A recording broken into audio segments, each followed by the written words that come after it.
Esta videoconferencia está dedicada a las dos lecturas conceptuales sobre el tema acceso a la justicia. ¿Cuáles son esas dos lecturas? Son las lecturas que están en el libro Derechos Humanos, Equidad y Acceso a la Justicia, publicado en el 2005 por el ILDIS, y la primera se llama Barreras al acceso de la justicia y la segunda Barreras culturales. Ambas lecturas deben servir no solo para responder las preguntas, sino para entender las dificultades que han enfrentado las personas de escasos recursos, tanto en materia laboral como cuando son acusados de cometer un delito, para los de materia laboral, para hacer valer sus derechos laborales, y los que han cometido un delito para defenderse de la acusación penal. Eh, Como siempre, voy a compartir unas láminas, las cuales también voy a subir al aula virtual.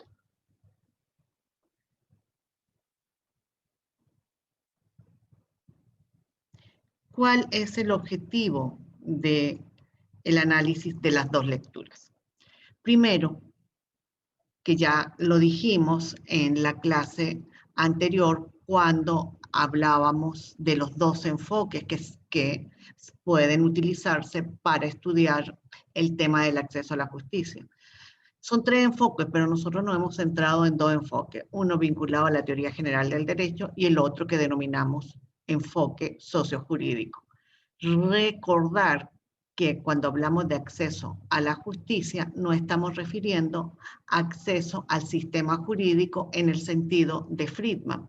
Reflexionar sobre el sentido de unas palabras básicas para entender el tema de acceso a la justicia. ¿Cuáles? Justicia, igualdad, poder. Identificar las medidas que un Estado social de derecho debe incorporar en su ordenamiento jurídico para promover el acceso a la justicia. Y por último, explicar los principales obstáculos que enfrentan las personas por la pertenencia a un grupo social o, más técnicamente hablando, a una clase social. ¿Cuáles son los enfoques que nosotros queremos que ustedes manejen? Ya les dije dos. El primero, el que proviene de la teoría general del derecho. Y ahí volvemos a recordar el trabajo del profesor Jesús María Casal, que nos va a dar un concepto amplio y un concepto restringido de acceso. El amplio se refiere a todo tipo de instrumento destinado que el ordenamiento jurídico prevea para la protección de derechos y la resolución de conflictos, pero deben tener siempre la característica que sea oportuno y que esté consagrado expresamente en el orden jurídico. Son mecanismos, pueden ser judiciales y también administrativos, para solucionar conflictos y a la vez para hacer valer derechos. Y en sentido restringido se refiere a la posibilidad efectiva de acudir a un tribunal. Cuando hablamos de órgano jurisdiccional, no estamos refiriendo a los tribunales, aunque recuerden que en nuestro país los órganos administrativos también cumplen funciones jurisdiccionales. ¿Cuándo surge el derecho al acceso a la justicia? Surge cuando el Estado se transforma de un Estado liberal, del Estado de la abstención, al Estado social, que es un Estado con alta participación en la vida social, en la vida económica, pero también en la promoción y dar herramientas a las personas para disminuir dentro del ordenamiento jurídico las desigualdades sociales. Por eso, en el Estado social de derecho aparece un concepto para referirse a las personas en desventaja social. ¿Cuál es ese concepto? El débil jurídico, el que no puede negociar en plano de igualdad con su contraparte porque está en una situación de minusvalía en cuanto a qué: el acceso a la riqueza, el acceso al poder y el acceso a veces también, en este caso, es una persona en desventaja social, al prestigio. Tres elementos que tienen que tener claro porque lo han trabajado, ya deberían haber leído, si no lo han hecho, háganlo, la lectura de Anthony Giddens sobre estructura social en nuestro país. La noción de débil jurídico tiene su contraparte o debe relacionarse con otro concepto. El concepto de derecho social. Acuérdense que hay derechos individuales y derechos sociales. Y ahora hablamos de derechos de tercera generación, como los derechos ambientales. Todos esos derechos van a ayudar a entender cuáles son las prerrogativas que tiene una persona dentro de un, dentro de un orden jurídico que consagre el Estado Social de Derecho para defender sus derechos y hacer valerlos en los órganos jurisdiccionales. El acceso en un Estado social de derecho es un derecho humano fundamental y también se consagra lo que se denomina acción positiva o discriminación positiva, que es otra manifestación del concepto débil jurídico o conceptos que van entrelazados. Cuando una persona está en desventaja en la vida real, el derecho lo protege, lo discrimina positivamente, le da prerrogativas para que pueda hacer valer sus derechos. Ejemplos típicos era de discriminación positiva. No tenemos que pensar en nuestro país, pensemos en un país con una constitución bastante liberal como la norteamericana, que era la obligación que tenían las universidades y que todavía la tienen las universidades norteamericanas, de reservar un cupo a mujeres y a población negra. ¿Por qué? Si usted iba a una escuela de derecho en los años 50 y en los años 60, usted no iba a conseguir muchas mujeres y menos muchos negros. Entonces, la forma que consiguió el orden jurídico para atemperar esa desigualdad que venía de la realidad en el acceso a la educación fue la acción positiva o lo que se denomina discriminación positiva. También tiene rango constitucional. Esa es otra característica. El acceso como derecho tiene rango constitucional y está consagrado en varios convenios internacionales de derechos humanos que en nuestro país tienen rango constitucional. ¿Por qué? Porque el artículo 23 de la Constitución expresamente los incorpora. En materia de derecho procesal, la idea de garantizar el acceso a los tribunales se expresa en la garantía del debido proceso, también de rango constitucional, en la creación de instrumentos especiales para que las personas con dificultades, que sus derechos sean protegidos por el orden jurídico, pueden hacerlo valer, que se denomina la acción de clase. ¿Qué significa esto? Si ustedes no saben, porque son alumnos de primer año, pero ya se los deben haber dicho varias veces, las demandas, cuando yo demando un derecho, el resultado, la respuesta del tribunal, la sentencia, solo me beneficia a mí, a la persona que efectuó la demanda. En cambio, cuando uso el instrumento de acción de clase, beneficia a todo el colectivo que esté en mis mismas condiciones, a lo que podemos denominar a la categoría jurídica. En Venezuela, a principios de la década del 2000, se utilizó la acción de clase para exigirle al Instituto Venezolano de los Seguros Sociales que le diera retrovirales a las personas que sufrían de la patología VHI. Y la demanda fue efectuada por un grupo reducido de personas, pero la sentencia favoreció y el instituto estaba obligado a todos los asegurados de ese instituto, aunque no hubiesen sido parte de la demanda, a darle los retrovirales.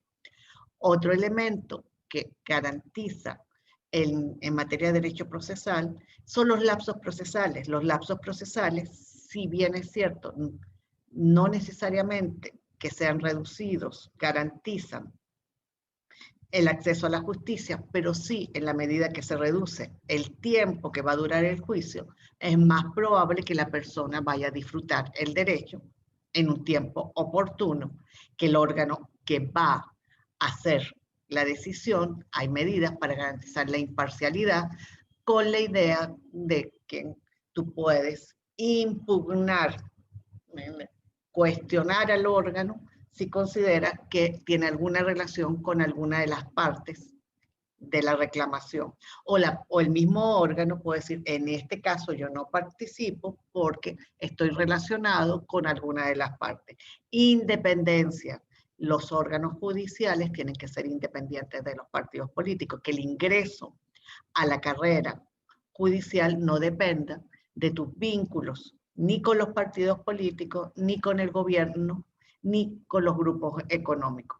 Eso es el enfoque y las cosas que se ha ido preocupando la teoría general del derecho en torno a garantizar el acceso como un derecho humano fundamental. Pero ese es el enfoque que vamos a estudiar nosotros. No, nosotros vamos a estudiar otro enfoque, el acceso como promoción del desarrollo humano, que se desarrolla en el trabajo de la profesora Roche y mío, y qué es lo que por qué se dice que el acceso puede promover, ayudar al desarrollo humano, porque el acceso puede de alguna manera, el acceso a la justicia, este enfoque, garantizar el acceso a derechos. O sea, con la posibilidad de utilizar los órganos judiciales o administrativos para hacer valer derechos, se incide en la calidad de vida de las personas. Por eso, el acceso da poder a los grupos sociales para, de alguna manera, garantizar que ellos controlen el desarrollo de su vida. ¿En qué sentido? En el sentido que la persona, de manera individual o unida con otra, puede mejorar su calidad de vida. Y por eso se dice que el acceso puede impulsar el desarrollo humano, porque el uso de esta herramienta con las herramientas que vimos en materia de teoría general del derecho, que han ido consagrando los derechos que ha ido consagrando el órgano jurídico, va a incidir en la calidad de vida de las personas. Por eso, el acceso como promoción de la calidad de vida se vincula a otra idea jurídica, la consagración en los órdenes jurídicos o la búsqueda a través del uso de las herramientas que provee el orden jurídico para hacer valer derechos, se busca la igualdad de oportunidades y de trato. Y se dice en la diferencia. Esto es bien importante. ¿Por qué se dice en la diferencia? Somos iguales respetando que hay diferencias de origen étnico, diferencias por edad, diferencias por sexo, y que esas diferencias deben ser tomadas en cuenta en el momento que se promueve la búsqueda de mejor calidad de vida. Y ahí el acceso como promoción del desarrollo humano también se vincula con la idea de equidad. Y la equidad va a otra área, va al acceso ya no de derechos, sino de bienes y servicios. Cómo la gente, ese derecho, hacer valer ese derecho, en el fondo, nos está ayudando a mejorar el acceso a bienes y servicios. Entonces, tenemos un enfoque vinculado a la teoría general del derecho, un enfoque vinculado a el desarrollo humano, basado en la búsqueda de la igualdad de trato y de oportunidades, en lo que se denomina justicia cívica, y en la búsqueda de la equidad. ¿Equidad en qué?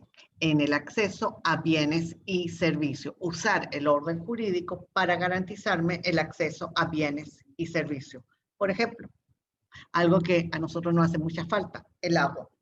El agua es vital y tenemos dificultades para que Hidrocapital nos lance agua o nos dé agua cotidianamente. Con el acceso a la justicia, con la idea de poder usar una acción de clase prevista en la legislación, toda una comunidad podría demandar a Hidrocapital para que garantice el suministro de agua potable.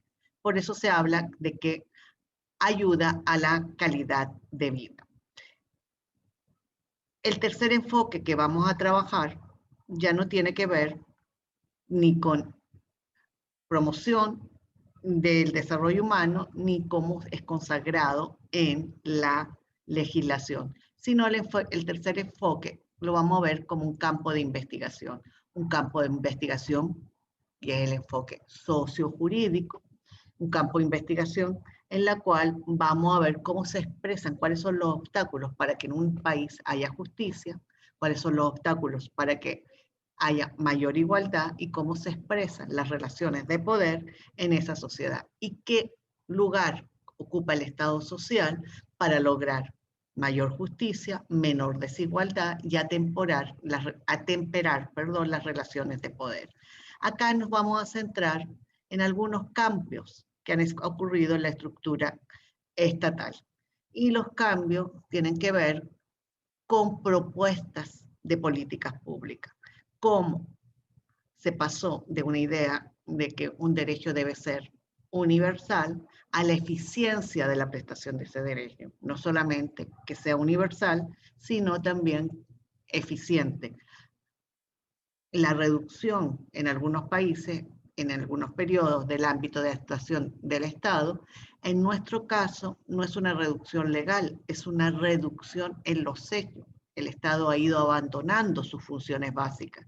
Y como la resolución de un conflicto que antes tenía otra instancia de resolución, que es el conflicto político, y ha pasado a ser parte de un tema recurrente en los órganos jurisdiccionales de un país, ha afectado la función de resolución de conflictos cotidiana del Poder Judicial. Entonces, como campo de investigación, vamos a trabajar varios conceptos y vamos a ver, que ya lo habíamos visto, la transformación del Estado dentro de una forma de organizar la producción, que se denomina capitalismo. A pesar de que Venezuela dice que está en tránsito hacia otra forma de organizar la producción, todavía estamos a medio camino porque la propiedad privada de los medios de producción no ha sido completamente suprimida.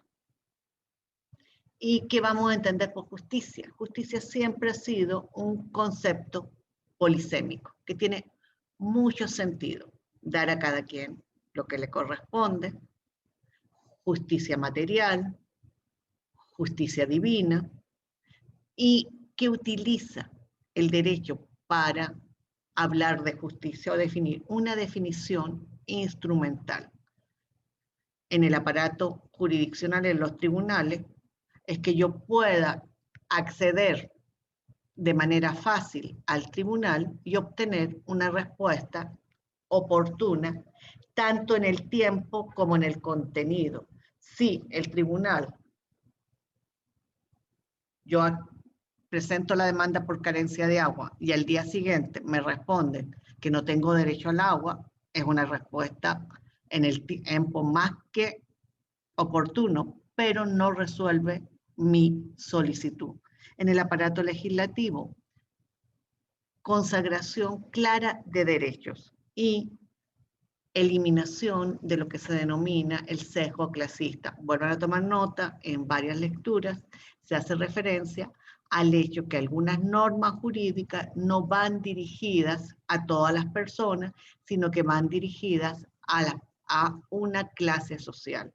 Ejemplo de eso es un viejo ejemplo que la disposición que prohíbe dormir en las calles no está dirigida a todas las personas que habitan en esa ciudad, sino fundamentalmente a las personas que no tienen vivienda. O, en viejos ejemplos venezolanos, la famosa ley de vago y maleante, para calificar como vago y maleante, solamente caían perfecto en la tipología las personas de escasos recursos. Más cercano, hay disposiciones que favorecen, por ejemplo, los derechos laborales, que favorecen más a un sector y penalizan los derechos de otro sector. Hasta el año 2012, las señoras que trabajaban como servicio doméstico dentro de las casas tenían menos derechos que el resto de los trabajadores. También justicia tiene que ver con que la legislación use términos que no sean posible tener muchas interpretaciones. Una ley que da como muchas interpretaciones no es una ley justa porque es una ley engorrosa. Entonces, el concepto de justicia, si bien es cierto, es difícil de definir en materia de garantizar derechos y en los órdenes jurídicos está relacionado con un concepto que hemos denominado instrumental, que se expresa tanto en los órganos, en las disposiciones que regulan los órganos jurisdiccionales, como en la forma en que deben elaborarse las normas jurídicas. Igualdad. ¿A qué refiere el término igualdad? Refiere a que hay en todas las sociedades estratificación social. Desde que la humanidad se organizó en colectividades para producir, unos se quedaron a cargo de los niños o de los enfermos y otros salieron a buscar la comida, comenzó un proceso de diferenciación en el acceso a la misma comida y sobre todo al poder. En todo tipo de sociedad con división del trabajo hay desigualdad. Lo que varía son los grados de desigualdad. Y la desigualdad, la lucha contra la desigualdad es, como lo veíamos en la clase pasada, una historia reciente en la historia de la humanidad. ¿Por qué? Porque durante muchos años se consideró normal las desigualdades. Antes de la Revolución Francesa se consideraba correcto que hubieran derechos diferenciales dependiendo de la clase social a la cual pertenecía la persona. Si la persona pertenecía a la nobleza, tenía derechos diferentes a si era un siervo. Y los avances en la construcción de la igualdad todavía tienen resabios. ¿Por qué? Porque no es verdad que en la legislación todas las personas tienen los mismos derechos. Podemos pensar en las personas de la diversidad sexual que todavía no se consagra su derecho al matrimonio y hay disposiciones todavía sexistas en la legislación. La legislación laboral, por ejemplo, protege a la concubina y no protege al concubino en muchas disposiciones de la seguridad social. Hay resabios clasistas. Los trabajadores de la construcción pueden ser contratados indefinidamente con unas modalidades diferentes a los trabajadores de la industria petrolera. Y estamos hablando de la misma categoría trabajador, pero que internamente hay grupos con mayor o menor poder para que sus derechos sean protegidos por el orden jurídico. ¿Y cuál es el rol del derecho en el tema de la igualdad? ¿Puede hacer desaparecer las diferencias sociales? Por supuesto que no. Se dice que el derecho puede profundizar esas diferencias o puede mitigarlas. ¿Y cómo las disminuye? Bueno, con la idea de acción positiva, con la idea de acción de clase, con la idea de débil jurídico, dando protecciones especiales a las personas en desventaja social para que la igualdad consagrada en la ley, la igualdad formal, pase a ser una igualdad real. Pero eso no va a solucionar la desigualdad social o no va a hacer desaparecer las clases sociales. ¿Qué ha pasado con el Estado? El Estado lo podemos ver desde diversas perspectivas. Y desde el acceso a la justicia, en la clase pasada, hicimos un pequeño recorrido y en las lecturas de el acceso a la justicia, perdón, que me volvía en la lectura, se ve cómo hubo un tránsito en lo que el Estado tenía que hacer del Estado de la abstención, el Estado de liberal al Estado social y de justicia. El acceso donde se desarrolla en forma profunda dentro del orden jurídico, es dentro de un Estado social de derecho y justicia.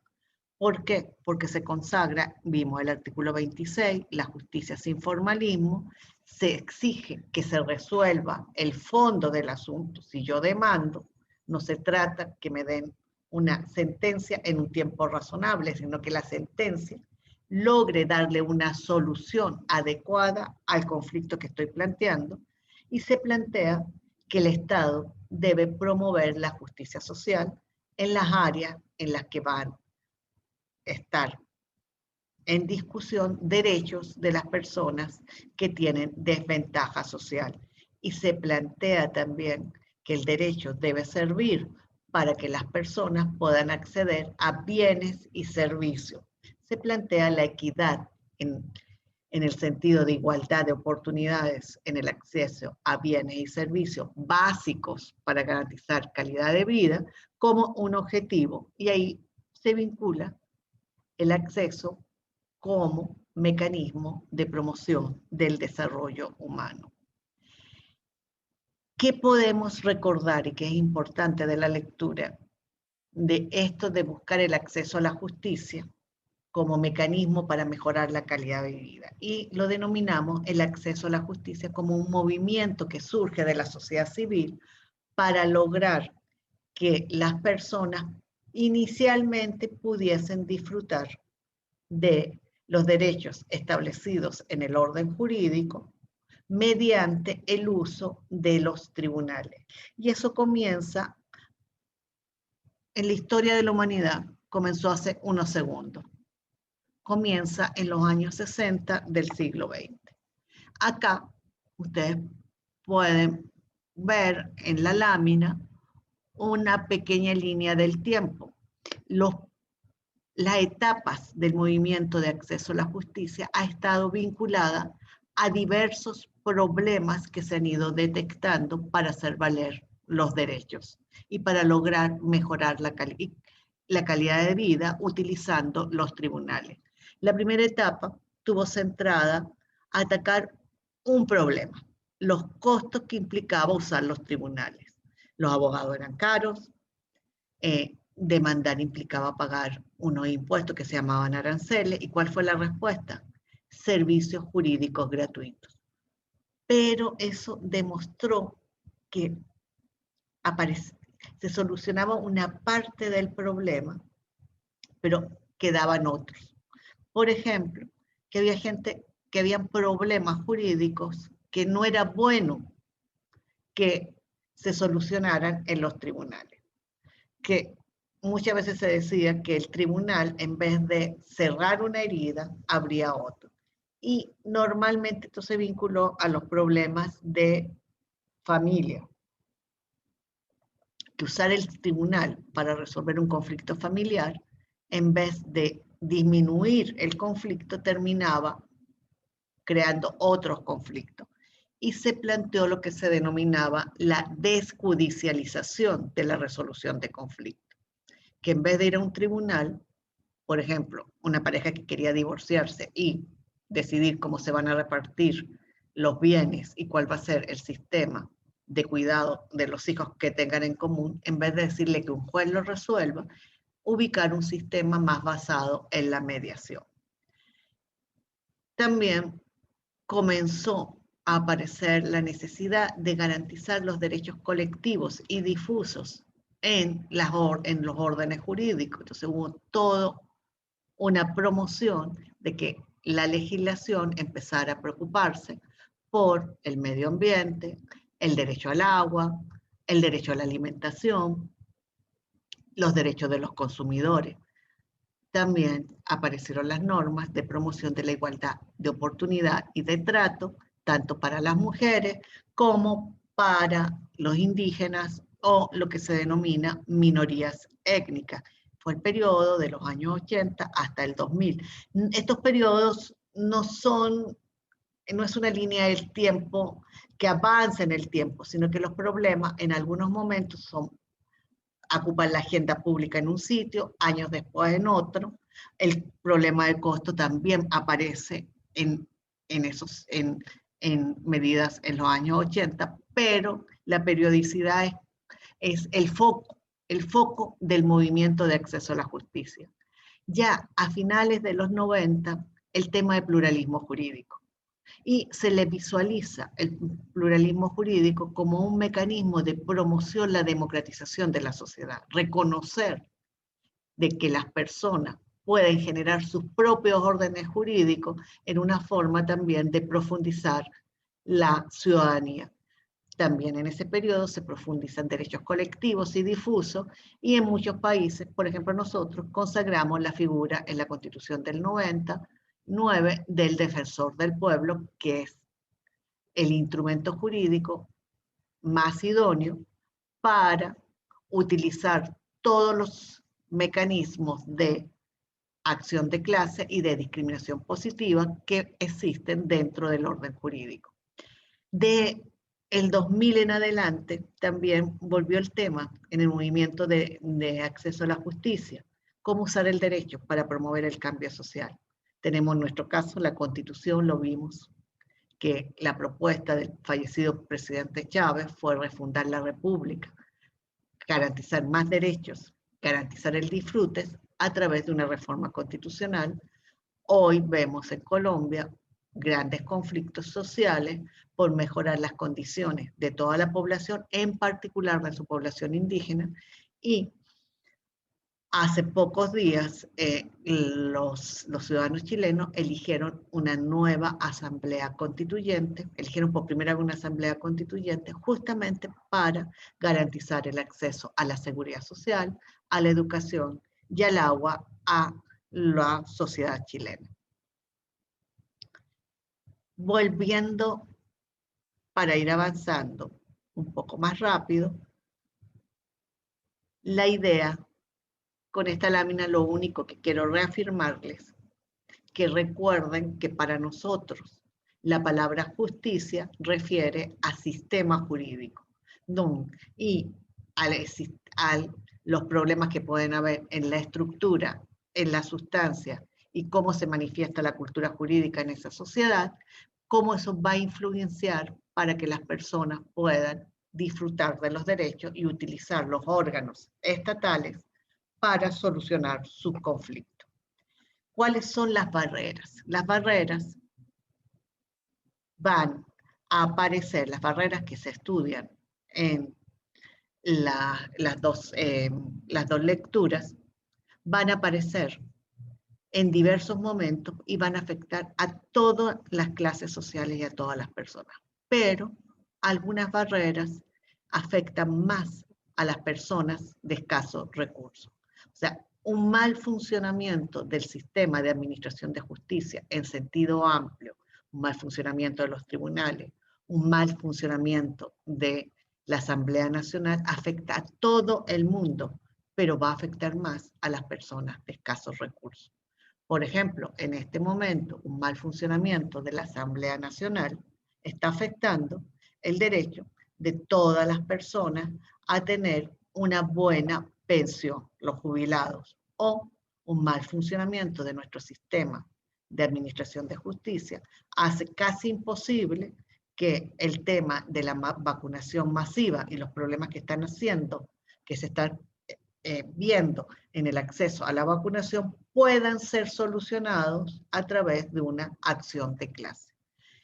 Y eso nos lleva a cuando existe una necesidad jurídica. Usé el tema de la vacunación porque nadie ha asociado los problemas de la vacunación con la posibilidad de usar los tribunales para exigirle al Ejecutivo Nacional que inicie el proceso de vacunación jurídica. Y eso tiene que ver con que no se asocia la vacuna con un derecho, no se asocia con el derecho a la salud, que puede ser, y con el derecho a la vida. Entonces, tenemos necesidades jurídicas y serían el de la vacuna, son una necesidad que tiene cada persona, pero a la vez es una necesidad colectiva. Porque si yo no me vacuno o no hay vacunación, no se va a producir lo que se denomina la inmunidad del rebaño. Entonces es una necesidad colectiva. Pero a la vez también hay necesidades individuales. Por ejemplo, en otros países, la pandemia ha significado que las personas que pierden su trabajo puedan ser desalojadas de sus viviendas porque no pagan el alquiler. En Venezuela, en teoría, eso no estaba previsto. Entonces, ¿cuándo tengo un tipo de necesidad? Entonces tenemos necesidades individuales, mi derecho.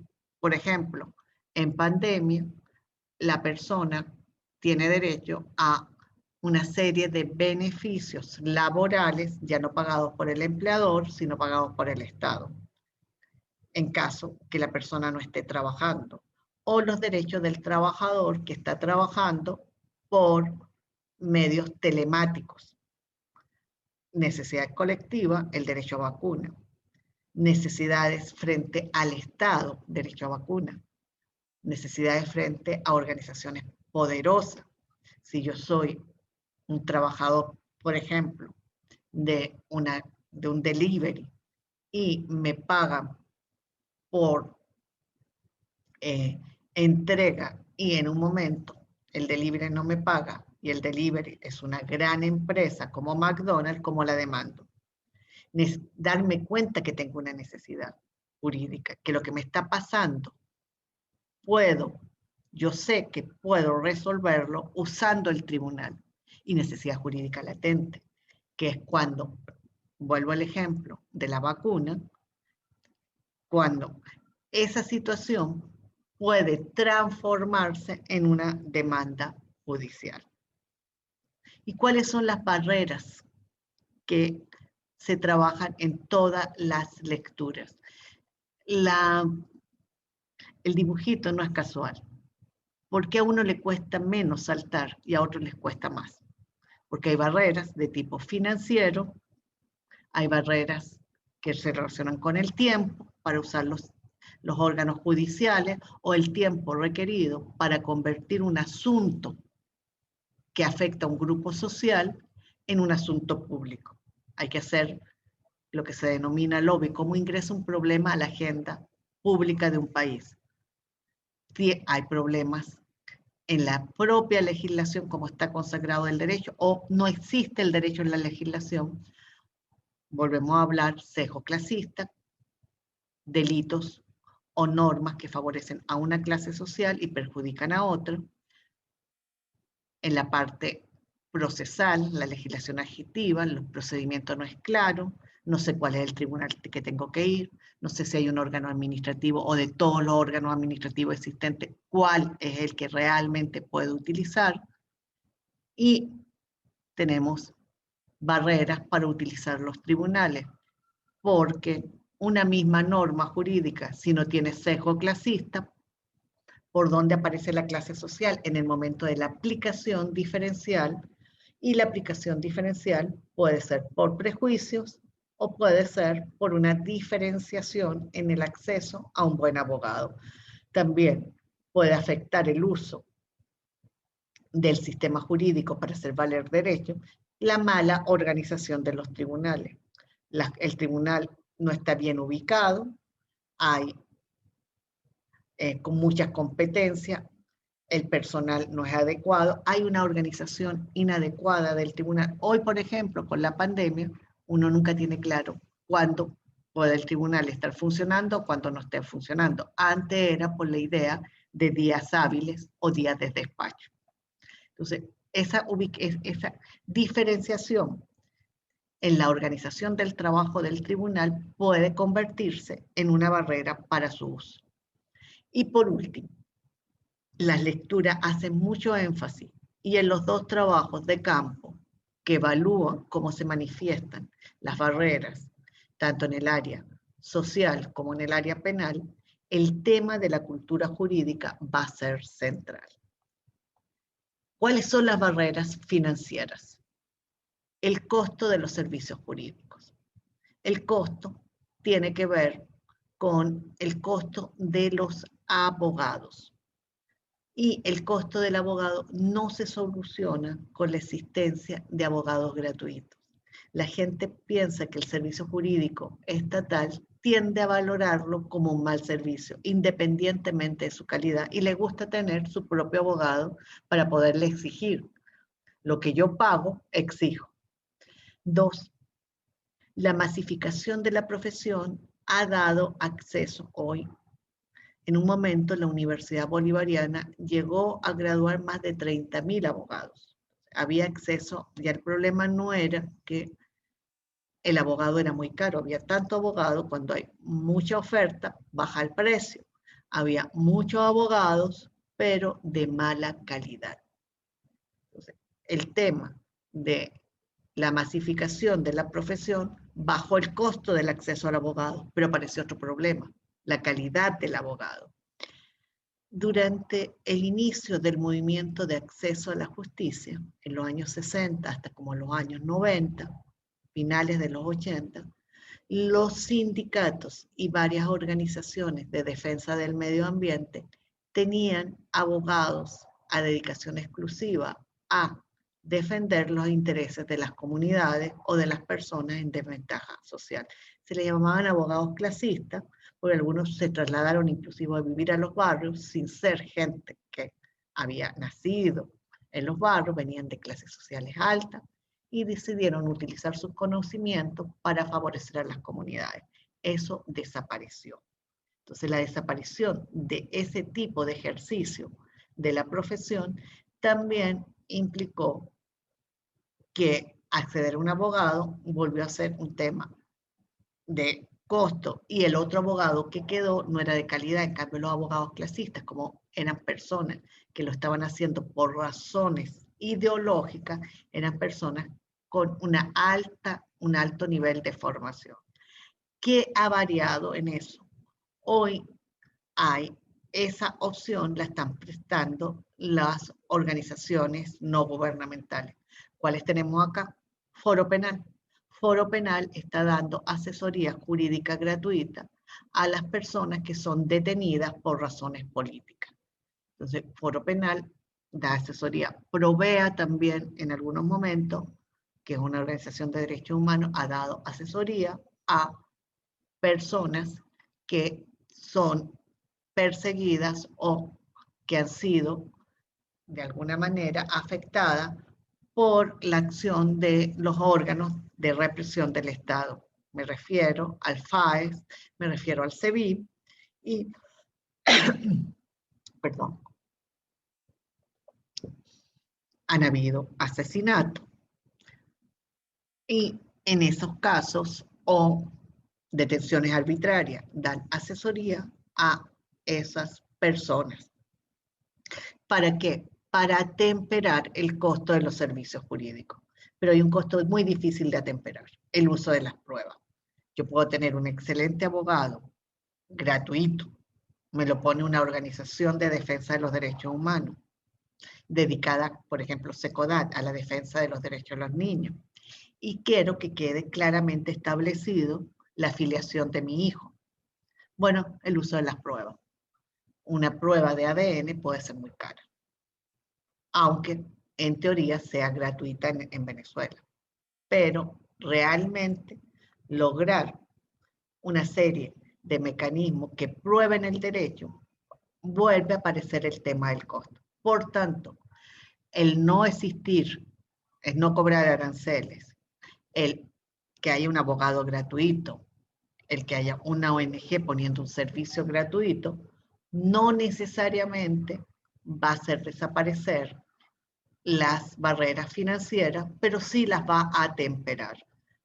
El costo del abogado se va a atemperar bastante en el caso de los abogados privados que trabajan para las personas de escasos recursos, y después vamos a ver cuáles son las características en el otro tema, pero vamos a tener un problema de calidad. ¿Cuál es otra barrera financiera importante? La pérdida de ingresos del ciudadano por utilizar el tribunal. Al ir al tribunal, muchas personas pierden un día de trabajo. Si eres trabajador asalariado y no vas a trabajar, te descuentan el día. Si trabajas por cuenta propia y no produces, no vas a tener ingreso ese día. Entonces, también es un costo financiero el tiempo que yo tengo que dedicarle para hacer valer el derecho dentro de los tribunales. O el tiempo que tengo que dedicarle a tratar que el órgano legislativo legisle sobre un asunto que me afecta personalmente como categoría. Otra barrera refiere al otro tiempo, al tiempo que se demora el órgano en procesar mi petición. Un viejo dicho dice que justicia tardía no es justicia, pero el órgano judicial o el órgano legislativo para tomar una decisión no es como ir a algo que usábamos mucho antes y ahora se usa poco, a un cajero electrónico, que uno metía unas claves y sacaba dinero.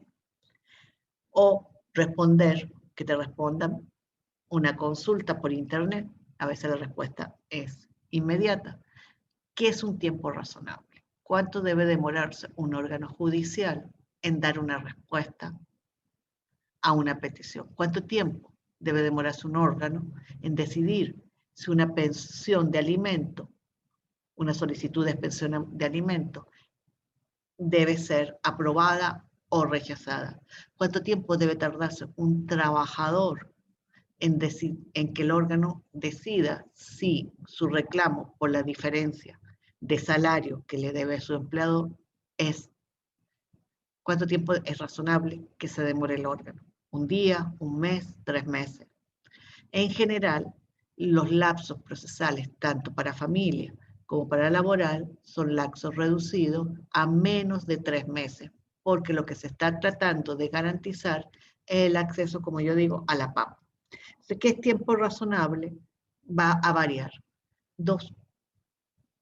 En un tiempo reducido, el tribunal o el órgano legislativo puede evaluar todos los elementos necesarios para tomar una adecuada decisión, por lo cual también el órgano judicial, cuando hablamos de tiempo, tenemos que tomar en cuenta que la solución que dé tanto el órgano judicial o el órgano legislativo, cuando el órgano legislativo va a consagrar el derecho, satisfaga los derechos, las peticiones de las personas, proteja adecuadamente los intereses que están en juego.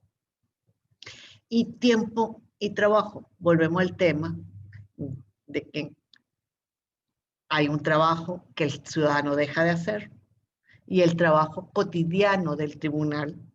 Si el tribunal tiene mucho trabajo, la petición, si el tribunal tiene una petición, se va a demorar menos tiempo. Si el tribunal tiene 100 peticiones, se va a demorar mucho más tiempo para resolver. Tiempo de ingreso. ¿Cuánto tiempo estoy dispuesto a invertir en hacer la petición y cuánto ingreso estoy dispuesto a perder por hacer la petición? O cuánto tiempo yo puedo esperar a que el órgano legislativo proteja mis intereses y los convierta en un derecho, y cuánto tiempo puedo esperar para que el órgano judicial dé una sentencia que me permita disfrutar mi derecho. ¿Vale la pena una demanda por el derecho a educación que le impiden a un niño ingresar al colegio y el órgano se va a demorar 2 años? ¿Vale la pena esperar 2 años para que me asignen una pensión alimentaria? ¿Cuántas veces tengo que ir a ese tribunal para que eso ocurra? ¿Y cuántos ingresos voy a perder por ir a ese tribunal? ¿Qué nos referimos con el tema de la legislación defectuosa? Acá es otros temas que son importantes que ustedes de alguna manera puedan evaluar. Y vuelvo a insistir, hay problemas, hay barreras en la legislación que consagra derechos y hay problemas en la legislación que yo debo utilizar para hacer valer esos derechos. Entonces, acá en la lámina ustedes pueden visualizar cuáles pueden ser los problemas como derechos y castigos diferentes por clase social, derechos limitados, no todo el mundo tiene el mismo derecho, y problemas para cuando tengo el derecho, saber quién es el competente para hacer valer ese derecho. Y los tribunales también son una barrera. ¿Por qué pueden ser una barrera? El tema de la aplicación diferencial de la ley. Varias veces hemos hablado y se va a manifestar en las dos investigaciones que ustedes van a trabajar para esta materia. Los tribunales son bien importantes porque en la lectura, teóricamente, vimos el tema de aplicación diferencial, la organización de los tribunales, la distancia al tribunal, el trabajo interno del tribunal, todo eso va, la infraestructura inadecuada, el personal mal preparado, todo eso de alguna manera va a afectar el acceso a la justicia. Y esa barrera tienen que, cuando vayan leyendo las lecturas teóricas, tienen que recordarlas en el momento que analicen los dos casos prácticos con los cuales se finaliza este tema, las dificultades que tienen las personas cuando van a usar los tribunales para defender derechos sociales o las dificultades que tienen las personas que son acusadas de la comisión de un delito para defenderse dentro del sistema penal. Entonces, eso lo tienen que tener como bien claro, y ahí vuelve a aparecer el tema de la aplicación diferencial de la ley, sobre todo en materia penal, porque si bien es cierto, hay algunos delitos que se consideran más vinculados a una clase, hay otros que es como el homicidio, que se considera un delito neutro, un delito que puede cometer cualquier persona. ¿Por qué se dice que el robo no es neutro? Porque normalmente lo que el robo está protegiendo es la propiedad de alguien y no todo el mundo tiene propiedad. Por eso se considera que no es un delito neutro. Pero bueno, independientemente de esas dos características, voy a volver a compartir para que quede claro lo que tienen que identificar en cada vez cuando vean las lecturas y cómo se va manifestando la aplicación diferencial de la ley, qué efecto puede tener, sobre todo en materia de derechos sociales, en la investigación los excluidos de la justicia, los tribunales con múltiples competencias o las dificultades de un tribunal muy especializado. El ejemplo típico que uno saca de tribunal muy especializado son los tribunales con competencia en violencia contra la mujer, que hay temas, por ejemplo, en materia laboral, que el tribunal no necesariamente está en condiciones de manejar una ubicación geográfica distante. Si un trabajador tiene un conflicto con su sindicato para decidir cómo se van a elegir la junta directiva de ese sindicato, para demandar tiene que ir a lo que estamos viendo acá, al Tribunal Supremo. Y si ese trabajador está en Huiria o está en el Zulia, ¿se imaginan? Falta de personal o un personal mal preparado también se convierte en una barrera para el acceso a la justicia. La infraestructura, si hay un sitio para recibir a la gente o no lo hay. Hoy, una época los tribunales estuvieron muy adecuados, pero hoy, si el ascensor no funciona, si el sitio donde la persona puede revisar su expediente o recibir información es un rinconcito. Entonces, todo eso va a ir afectando. Por último, la cultura jurídica. Toda la lectura de cultura jurídica, que es la barrera cultural, vamos a trabajar dos tipos de cultura. La cultura jurídica externa, que hemos denominado del ciudadano común, la interna, la de los operadores del sistema jurídico, que nos referimos, jueces, policías, las personas que trabajan en el tribunal, el escribiente, la policía, la gente que trabaja en la fiscalía, la gente que trabaja en la Defensoría del Pueblo o en la Defensoría Pública, es los abogados, ya sea que sean funcionarios o van a asesorar a una persona, como y en la lectura sobre cultura jurídica, que parte de la identidad nacional, cuáles son los rasgos psicológicos que identifican la identidad nacional y cómo se expresan en la cultura jurídica, y cómo se expresa en la cultura jurídica del ciudadano común, esos rasgos de la identidad nacional. Ahí en el texto se habla que muchas veces el derecho para la gente de los sectores populares es algo desconocido. No saben cuál órgano tienen que ir. Otros sí lo conocen, pero le tienen desconfianza. O creen que ese órgano está dedicado a solucionar problemas de otra gente, de otra clase social. Entonces, el desconocimiento, verlo lejano, la desconfianza al órgano, puede ser una barrera tan importante o más importante que una ley mal redactada o que un tribunal mal ubicado. Y la cultura jurídica interna, ¿cómo? Que lo vamos a ver mucho en el trabajo de defensa pública y derecho penal. Las personas pobres, las instituciones tienden a visualizarlo como pobrecito, gente que se mete en problemas, no como un ciudadano que viene a reclamar un derecho.